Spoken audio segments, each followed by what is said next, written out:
going to be talking about the intersection of local politics and our area's growing homeless crisis. As you guys may know, my name is Chloe Johnson, your District 3 City Commissioner.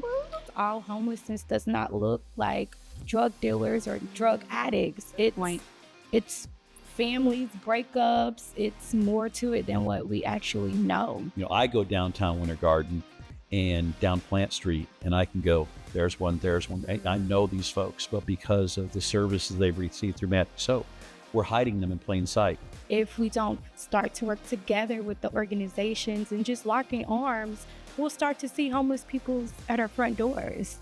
Most money is focused, I'm convinced, on hiding the homeless as opposed to helping the homeless. It's been voted by our legislators in the House and Senate to put this in law October 1st. They'll make it illegal to sleep outside without specific permission to do so. That's going to be a problem because where are all these homeless people going to go? The truth is the cities don't have the money to do this. We need and other councilmen should be already talking about this. October 1st is breathing down our neck.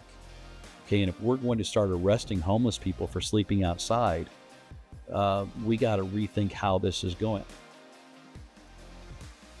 Hello, everyone. Tracy Lewis with We Are Winter Garden. I'm joined by Pastor Scott, who is the CEO and founder of Matthews Hope, and lovely Chloe Johnson, who is the District 3 Commissioner here in Winter Garden, Florida. We're on episode 42 of Straight Talk, No BS with Matthews Hope, where we're going to be talking about the intersection of local politics and our area's growing homeless crisis. But before we get to know Chloe a little bit more, we do need to address the award that is in front of you right here, Scott. This is kind of cool. That is beautiful, colorful. So Straight Talk, No BS with Matthews Hope was recently named Best Local Podcast in Local Magazine's Reader Choice Awards 2024. What is your reaction to this, Scott? I think it's pretty cool. I mean, obviously we do this podcast to bring attention to the homeless crisis taking place in our community and around the country. And what's very cool is that we're actually getting listened to now around the country. But what we can really attack here is what's happening on a local level, and for the local community to recognize that there's some value into this means a lot to us, because it is an investment the ministry makes, and it's a tough one. It's like we've talked in prior podcasts and what have you. We've touched on different things about how do you make yourself known. This is one of them. But more importantly is the fact that this just shows the quality of the work that you and John and others have put into it. And, I wish Shelley was here to enjoy this with me, but I'm sure she'll hang it in the office someplace nice. Definitely. We'll celebrate with her. So congratulations. Congratulations. Yeah, it's pretty cool. And thanks to the community for voting for this podcast and for Absolutely. the local at the M agency. Without you guys, we have nothing. We have nothing. So that's a big deal. Definitely. So Chloe, thank you so much for being here. Can you tell us a little bit about yourself? Yes, thank you guys for having me. Of course. As you guys may know, my name is Chloe Johnson, your District 3 City Commissioner. I am a local resident of the East Winter Garden community. I have founded my own program, I Am Her, where I try to encourage and uplift women in that community to let them know that just because you come from a community of poverty, you don't have to stay there, but you have to want it as bad as anyone wants it for you. I am the co-founder of Lyrics Lemonade. My 11-year-old daughter makes freshly squeezed lemonade, where she sells at the farmer's market on Saturdays. Yes. In Winter Garden? Yes. Okay. I'm an advocate of East Winter Garden. I just believe in not sitting. I just believe in going out in the streets and getting the job done. Love that. Love that.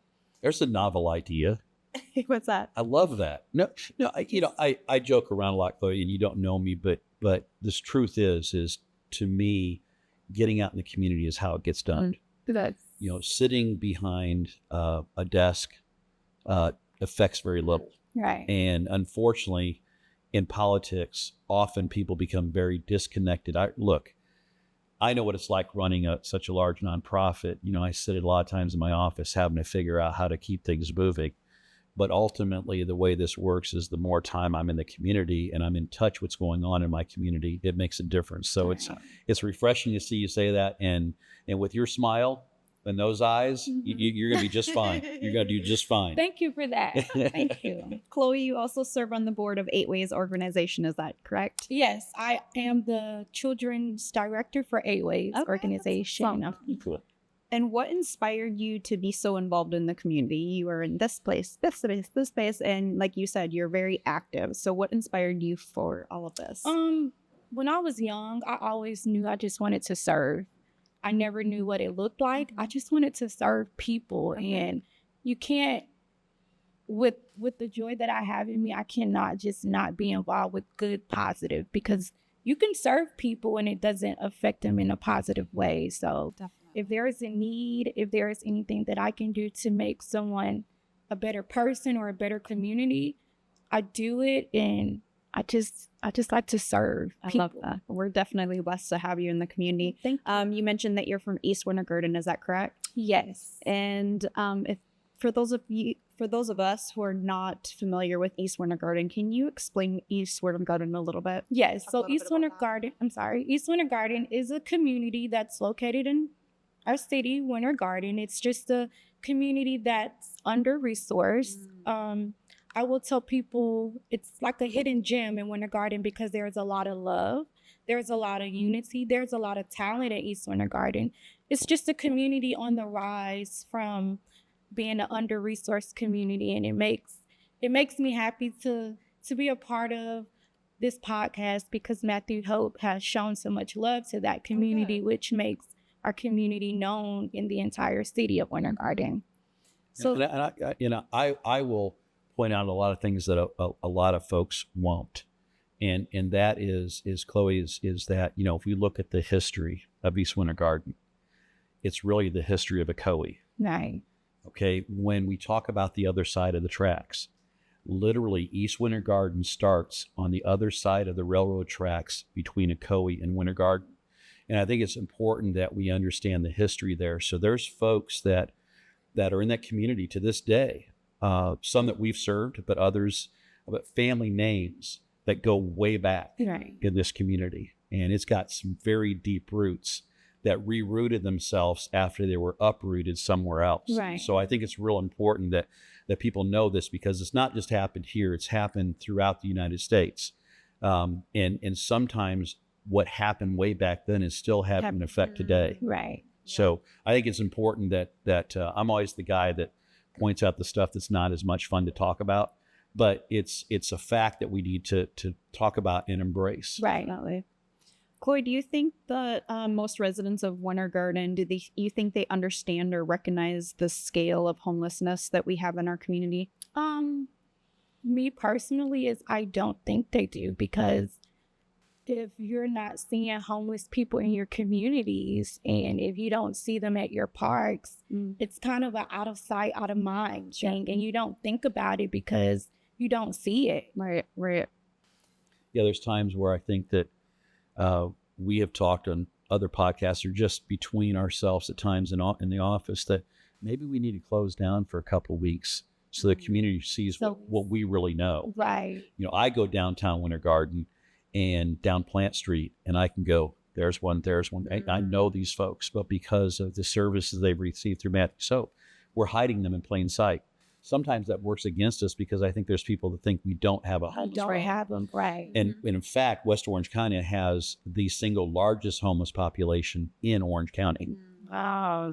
So followed by East Orange County. So where most of the resources are central, Right. Orlando and that, we don't see those resources out here. Right. And the homelessness, it's on the rise, as we've been talking about in previous episodes.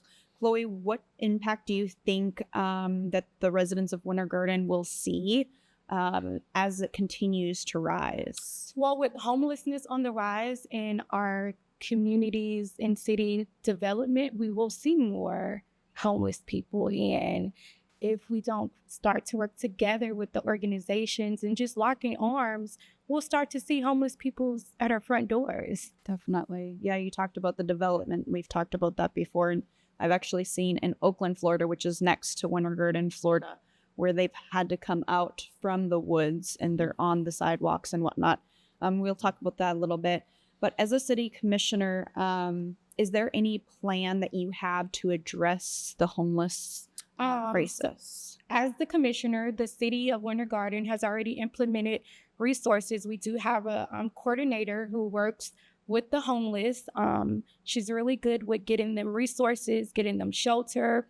But the city has also looked into changing codes to get more tiny homes implemented so that it helps with affordability, because all homelessness does not look like drug dealers or drug addicts. It's families, breakups. It's more to it than what we actually know. You're right. So that would be a good maybe resource for those families who aren't able to afford $3,200 a month for an apartment. It's crazy that even what some people are calling affordable, the question is affordable to who? Okay, especially in the state of Florida, but Central Florida in particular. And I think, Chloe, if you don't know, one thing that I talk about a lot is our fastest growing populations of homelessness are seniors. Yes. People with disabilities, physical and mental disabilities. And like I said, I'm not even touching on mental illness yet. I'm just talking about disabilities that have outlived their caregivers and young families. And it's a lot of things. So there's not one box to check or one simple answer to this, but it will take, one of the things I struggle with is realizing that our not just our commissioners you guys go back, I've lived here all my life. I'm almost not, well, at least most of it. Commissioners or councilmen? I'm trying to remember. Commissioners. It is commissioners. There's councilmen and there's so many. It's different, yeah. We're like in 17 municipalities, so I always like which one we talk. It's getting them not just get to row in the same direction, but then how do we get the municipalities surrounding us rowing with us? Right. And that's one of the challenges that we have found as a nonprofit and as someone who's serving the biggest cities outside of Orlando. In the homeless community is they're all doing something different. Mm-hmm. How do you deal with that, or what do you think is there anything you think you might be able to change? I just believe in stakeholders, everyone coming together, locking arms. We know homelessness will never go away, but we lock arms and do what we can do. We do what's within our reach. We can fix it with adding more resources where it's needed. I just believe that we are better together. So it's going to take everyone sitting down at the round table saying, well, this is what this municipality can do. Well, if you can do that, then I can help you with this. And it's just locking arms and just believing that we're all God's children at the end of the day. Definitely. So we take care of one another. Mm-hmm. And so we were talking about families a little bit. I know. She's like, so great. We're just getting into it. Well, it's true though. It's we are better together, and the things that were allowing us to separate us. Someone told me the other day I wasn't white enough, and I was trying to figure out exactly what to do with that.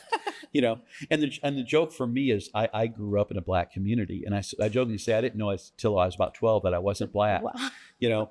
And so I really struggle with some of the racial aspect of it. But what I find interesting is as that has gotten better in some ways, now inside the separate racial groups, there's conflict between that. You're not black enough, you're not white enough, you're not this, you're too Republican, you're too Democrat, you're too, and I'm fascinated by this, but you're right. It really is locking arms. If we really want to solve issues, you got to lock arms. It doesn't mean we have to have dinner together. Right. Okay. You don't want to come to my house. Okay. I'm fine with that. But the issues we're dealing with are bigger than us. Right. And that's important. We all have one Though purpose. you'd be welcome to my house. Well, thank you. Yeah, I'll tell Charlene to expect you. Okay. That's the important thing. We have one mission, is to help and to serve. And that doesn't, sometimes serving others means we're not going to always look alike. We're not even going to always act alike. Mm-hmm. But we can put differences aside to make our communities better by doing the right thing for people. Yeah, definitely. Can I ask her a question? Of course. Okay, great. This is your podcast, Scott. Well, I just live in it. Yeah, I'm curious. I know you talked about, as a child, knowing you always wanted to serve and didn't know what that's going to look like. If you're able, and if you can't, it's okay. But I'm curious why you decided to run for office. I mean, I told you when you walked in here today, you just placed yourself in front of the firing squad. Right. Okay, you're in the crosshairs now, and I live in that every day. Right. It's sometimes very unpleasant being under a microscope every day. What made you to say, you know what, I'm gonna run for this seat and see what I can do? It was a long journey of me literally knowing that this was not a Chloe thing. It was bigger than me. When I was approached by people encouraging me, and I was like, no way, I'm never getting into politics. But it was, I care for community, and I now realize that if it's in your heart, it'll move your feet. And I can learn the political laws, but it's instilled in me with doing the right thing and just treating people right. And I wanted people who were younger than me, and I wanted people who were older than me to see, if you really believe and really have the faith and you really put in the work, you can do what you really want to do. Sometimes I'm like, girl, you're about to be a commissioner. Like you're 36. But then on the other among time, all the other things that you're Yeah. actively doing. you're changing the world. Your 6-year-old son is saying, Mommy, you're amazing, because you see the work that you're doing in your community, and I know it's just bigger than me. That's cool. I just want it to be a change and not just say it. It's so easy for us to say we need change, but Definitely. I think can't far we too just- much of us do we that. just get up and be a part of that change. Walk Yeah. Yeah. And if it doesn't work, it doesn't work. But how would I ever know if I never gave it a shot? I think that's the biggest thing I tell people all the time is they said, Scott, how'd you do this? And I go, I'm no different than anybody else. I just said yes. And then I took a lot of no's along the way. But what did I have to lose? I didn't Right. have it to begin with, So I think if we approach more things, whether it's politics or just things advocating for our community in whatever area, it doesn't just be homelessness. Sure. It is, you got to put your money where your mouth is. You got to put action to words. I heard a funny story the other day. I'm going to have to share it here because I really loved it. And it kind of relates in a lot of different ways, but it was about this young man that went to see his pastor, and he was losing everything. He had lost his job. He was losing his marriage. The kids were upset with him. He wasn't able to provide like he had in the past, and things were going pretty rough. And the house might get lost soon. So he goes to his pastor and he says, Pastor, I'm in trouble, and I'm doing all I know to do, and my light bill's due, and this is due, and what have you. And, I'm trying to take care of my children. And the pastor says, sounds like you can use some help. And he goes, yes, sir, I can. He goes, the pastor says, let us pray. So they prayed, and then they left. So a few weeks later, the young man is driving down the street. Imagine him driving down Highway 50, and he sees his pastor off the side of the road, broken down. So he sees him, so he pulls over, and he says, Pastor, it looks like you could really use some help. And he goes, man, I left my cell phone at home. Nobody knows I'm out here. He says, yeah, it looks like you could use some help. And he goes, I sure can. He says, let us pray. Wow. And got in his car and drove off. Because that's exactly what he got. And so the point is that prayer is important. As a pastor, I'll tell that. And, some will deny that I am one. Sometimes I want to deny I am one. But the bottom line is this, is you got to put boots on the ground. That's right. You got to I had a pastor in seminary, one of my seminary professors, a guy named Steve Brown, and he goes, all solid Christians have scabs on their knees, but few of them have dirt under their fingernails. Wow. And he says, do you want to know who's really serving? Look for the dirt under their fingernails. That's good. And so since that, I always wanted to be the guy with dirt under my fingernails, because otherwise it was just talk. Right. So Speaking of dirt under fingernails, Chloe, let's jump back into you.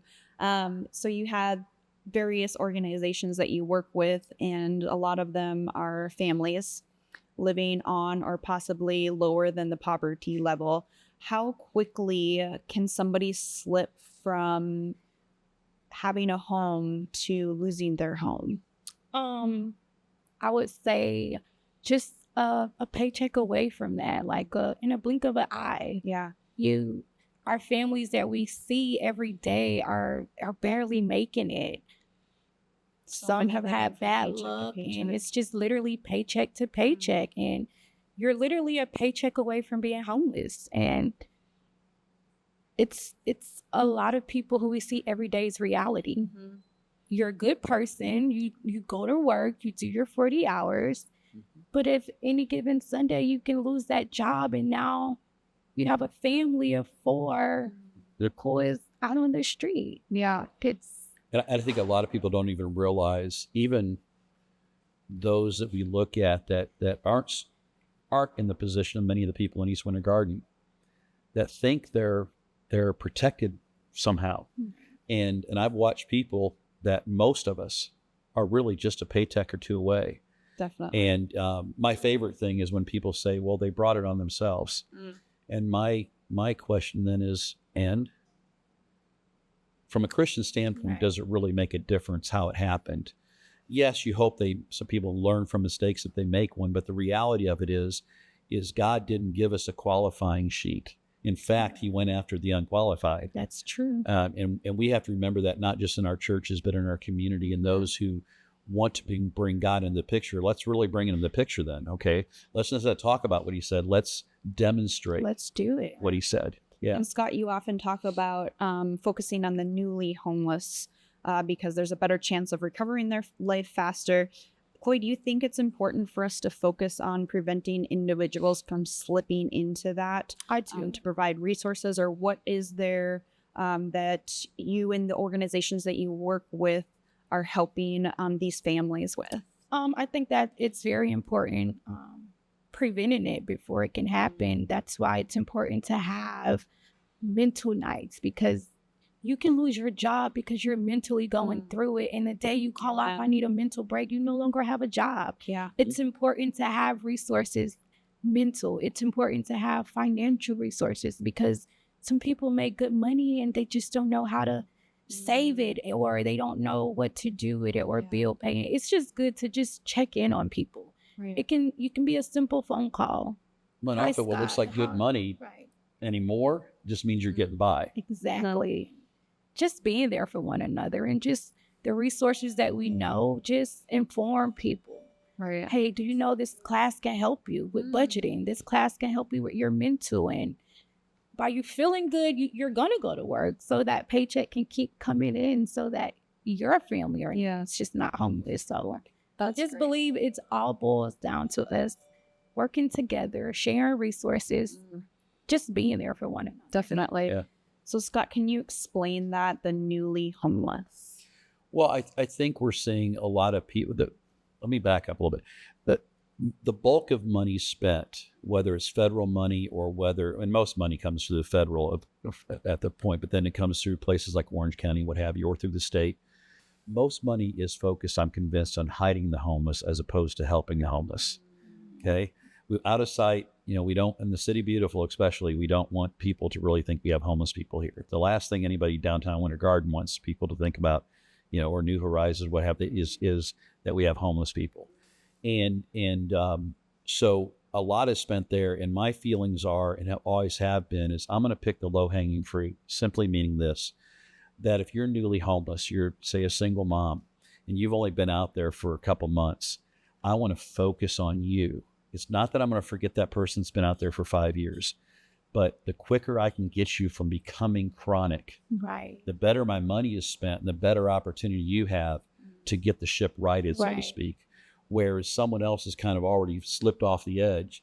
We haven't given up on those, but we know from it being good stewards of the resources we have that the sooner I can get Chloe in a better position, I can focus on Tracy. Yeah. Okay. And so we're seeing a lot of new homeless that's not really being identified, because the couple things that aren't happening that used to happen.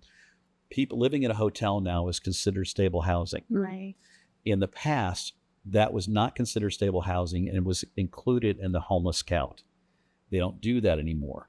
They're getting away from couch surfing, which is where just people are living. I call it wear out your welcome till you get the next one. We've seen this happen a lot in East Winter Garden, where someone's brought a family in, but they did it out of the goodness of their heart. But then they realized after a couple of months, I can't do this. I can't do it financially. I can't do it psychologically. Each of us need a certain amount of space. And the more I pile into a smaller space, the more I'm going to deal with mental health issues also. Yeah. And mental health issues are something like I've never seen since the pandemic. You mentioned, people needing just a day.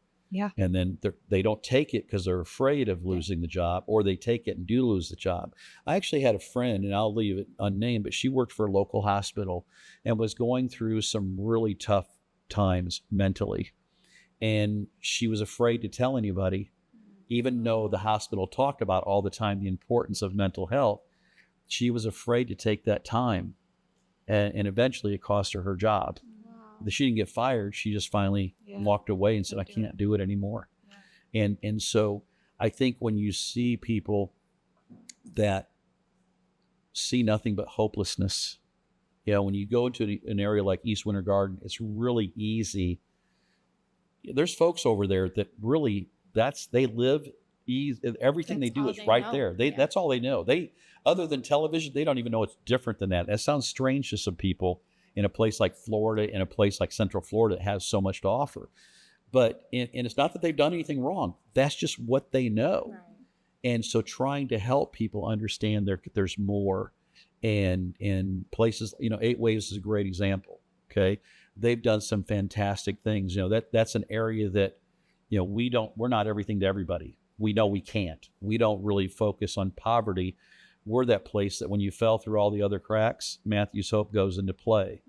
Right. Because we realize our limitations. So we're thankful when we see groups out there that are focusing. We've seen some come in that are trying to do the same, swim in the same pond we're already in, and it makes no sense to me. They can do whatever they want. But when we see someone that develops something like what you're doing with the, when you mentioned, say how you say it, her? I am her. I am her. Mm-hmm.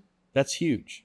Because I can tell you that one of the things that we see in homelessness with women in particular is women that have been so beaten down mentally that they don't have any sense of self anymore. Right. And so if that is being caught by your organization before they ever get to my door, that's huge, because once they get to my door, it's a whole lot more work. Right. It's like me catching the early homeless. You're catching them before they're there, helping them walk through what that looks like. Yeah. And I'll never meet those people. And that's a gift from God. Definitely. Right there. That's a gift. That's another thing about organizations locking arms. Yes. In communities. And that's how you build better communities. Yeah. And it's hard, I think, sometimes, because in our particular case, because we don't depend on government funding, those that do, they're fishing out of the same pond, and it makes them almost competitive against one another, which is unfortunate. I think there's better ways of doing it. No one's asking. But I think there's better ways of doing it, how to use that funding and divide it in such a way that we realize that we have to take the folks that are disabled. We have to take the folks that are just experiencing poverty. We have to focus. There's not one right answer. But if we shove everything towards one item, that becomes a real problem also. Right. Okay. And that will create even our issues at Matthew's Hope becoming bigger. We're adding somewhere between 40 and 60 people a month per location. Yeah. And wait a minute, did I say that right? It's actually per week. Yeah. Per week. And when I said that, I thought that's a low number. No, it's per week. We're adding those numbers.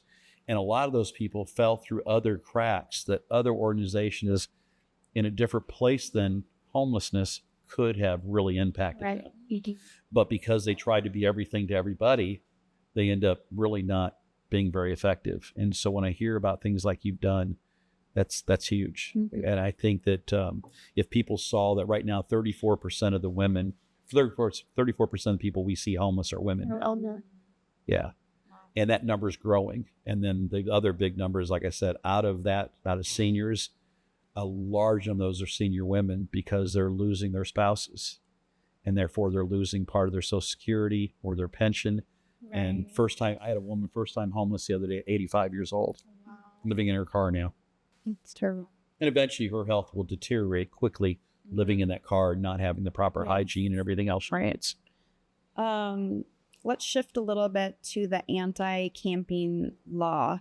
Scott, do you want to just mention briefly what that is for those who are listening, don't know what that is? And then Chloe, I'd like your opinion on that. So HB 1365 goes in effect October 1st. And basically what it is, let's call it what it is. First off, in all my life, camping, I'm not a big camper. I like a shower every day, but even being homeless, I never considered when I was homeless that I was camping anywhere. It's an anti-sleeping law, okay, that's being put into effect by the state of Florida. It's been voted by our legislators in the House and Senate to put this in law October 1st. It'll make it illegal to sleep outside without specific permission to do so. That's going to be a problem, because where are all these homeless people going to go? And it further states that it's trying to force the municipalities working with the county to work together to solve the problem. The problem is the municipalities don't spend a lot of time talking to each other. And so, though it's a kind of a grandiose idea, look, I would love to, when I was up in Tallahassee and we were talking with the senators and stuff, and they said this will force people into services. And I said, well, in all due respect, those services don't exist. And the one person, I never like using names, Randy Fine, said that, well, you have them. And I said, we do, but we're a small piece of an entire state that is we're not funded by you to do this. And now we're taking on even more. And now giving the municipalities and the counties this unfunded mandate that's saying you need to enforce these laws. That's going to be pretty crazy. Chloe, what are your thoughts on this?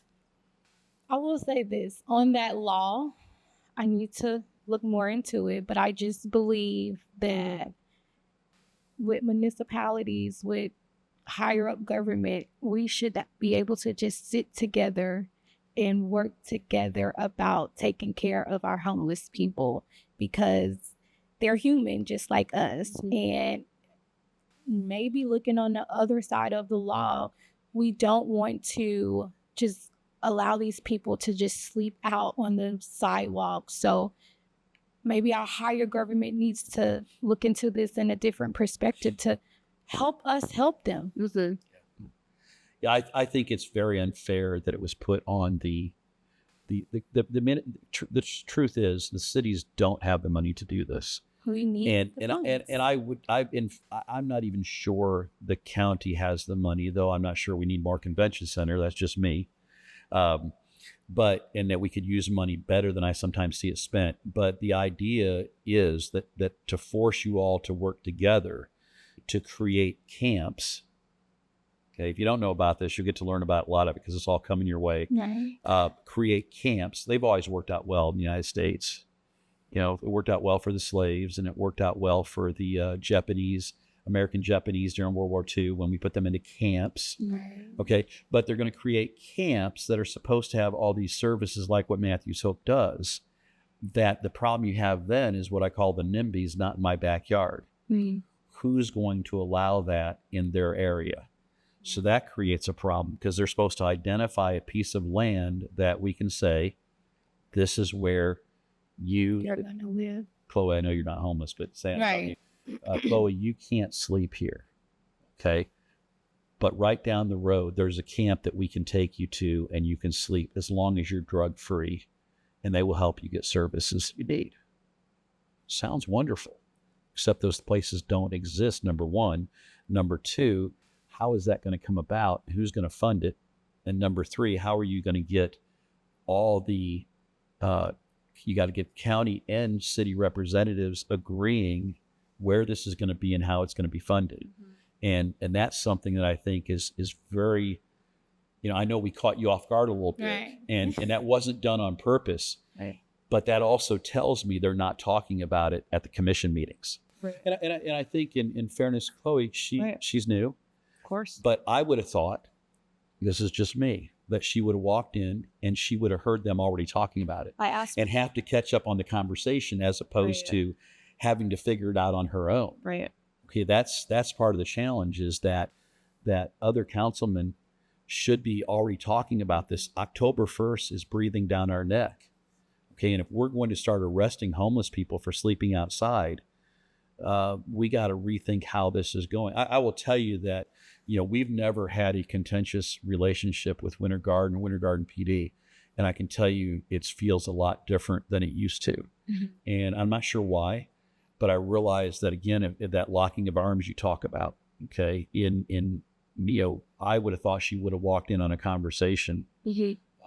So I asked Mario, who is my husband, and he's a police officer in Kissimmee, which there's quite a few homeless there as well. And he's been there for 5 years. And I asked him about this because he knows about the podcast. We talk often, how it affects him, how it affects the department, how it affects the homeless. And he has no idea about this. He's like, I've never heard about it before. I'm like, well, it's coming. He's like, well, I hope to hear about it before it comes. Yeah.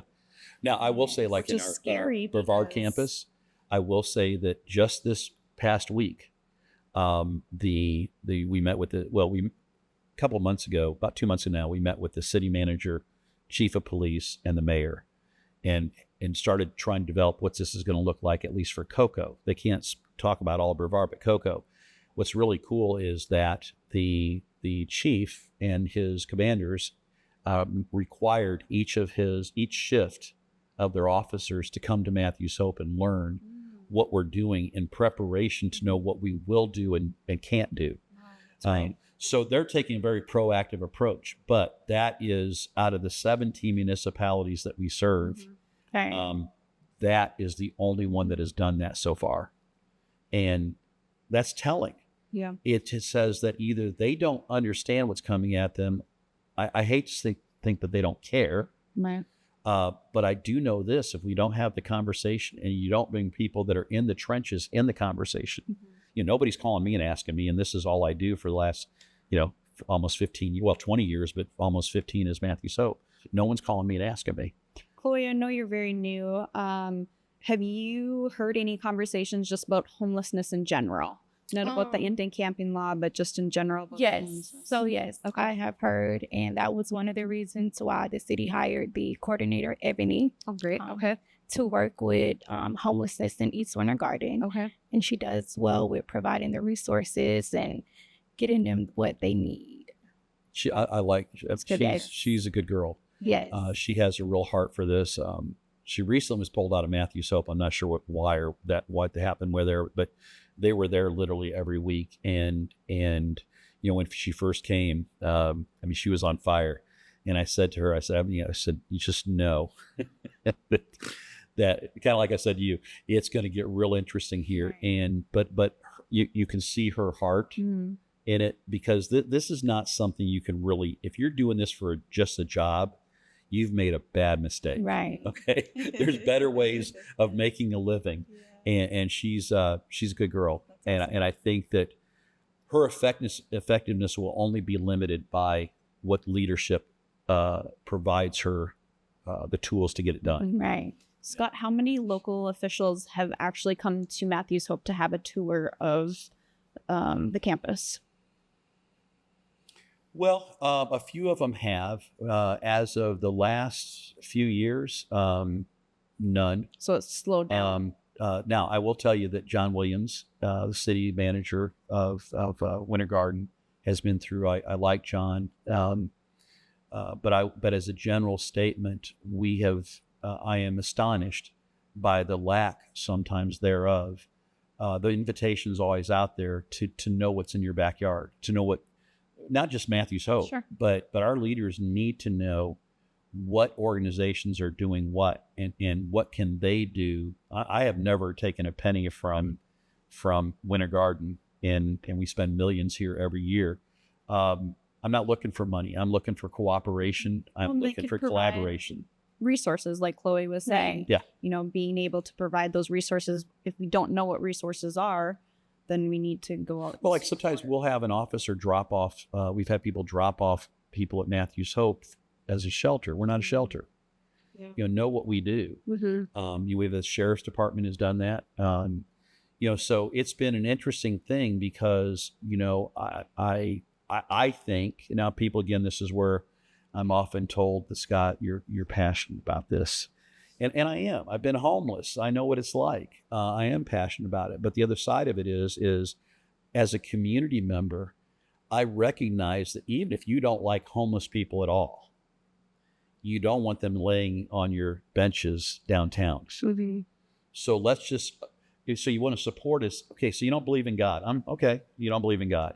You don't believe, I personally feel it's a call on each of us. Okay. But let's take that out of the picture altogether. You don't believe in God. You just don't want homeless people laying around.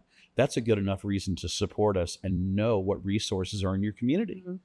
Because if you, no matter whether you're on the side of we should do something about it or we're on the side of we should do something about it. Okay. There's some people just want to do something about it. Now, the way they want them gone. Okay. Well, that's not an answer. Not here is not an answer. So I think that the challenges that, Chloe, you'll find, I think, and anybody that's willing to put themselves in a leadership position is that you're going to get resistance. But just if your message is right and it's proper and it's well intended, I believe that God gets behind those things. I really do. We see things that we don't want to see. I also believe God allows things to happen too. Right. I believe he either ordains them or allows them. And if you want to look like LA, God will allow that to happen. That's why it's important to work with alongside of your organizations in your communities so that we work together and know what is going on in our communities. She got my vote. Is there anything that you want to add before we wrap up? No, again, I just want to thank you guys for this opportunity. Thanks for coming. Thanks for sharing your heart. Thank you. And continue to do the work. Definitely. Oh, we'll be rooting for you also. Like I said, I told you even before we came on air that, my intent is never to do a gotcha moment or everything. Right. I feel more bad that I feel for you. I've watched Nicole Wilson go through this with the county, being the new kid on the block, so to speak, and nobody really showing her the way, and it can take a lot of time to figure out where the buttons are and what you can and can't do and those type of things. And I think we really need to change as a whole at every level of government, that when someone new comes in, bring them up to speed as fast as we can, whether you agree with them or not. I mean, we don't have to agree on everything, but let's put all the cards on the table and understand what we're dealing with. And if we started doing that, the local, county, state, and then the federal, God, can you imagine what we could do when you start thinking of compiling those resources? And I'm not talking about just money and stuff. I'm talking about resources of people. Human beings are creative when you allow them to be creative. What happens, we have a tendency to put everybody in boxes. Let's bust those boxes down and let's get outside that box and see exactly what can do. Yes. And I think when we do that, and I would encourage you, Chloe, and I'm rooting for you. I always say, do what you can, not what you can't. Right. But if each of us do something, that's when I think, for those of you that get nervous when I mention God, that's when my God does some pretty amazing things. But you got to get to the table, and you got to be willing to agree sometimes to disagree, and go, okay, but this is bigger than us. And what are we going to do? Right. Well, thank you, Chloe, so much. Thank you. For everything. Pastor Scott, thank you for always sharing your heart. And thank you all for listening and watching us. We'll see you next time.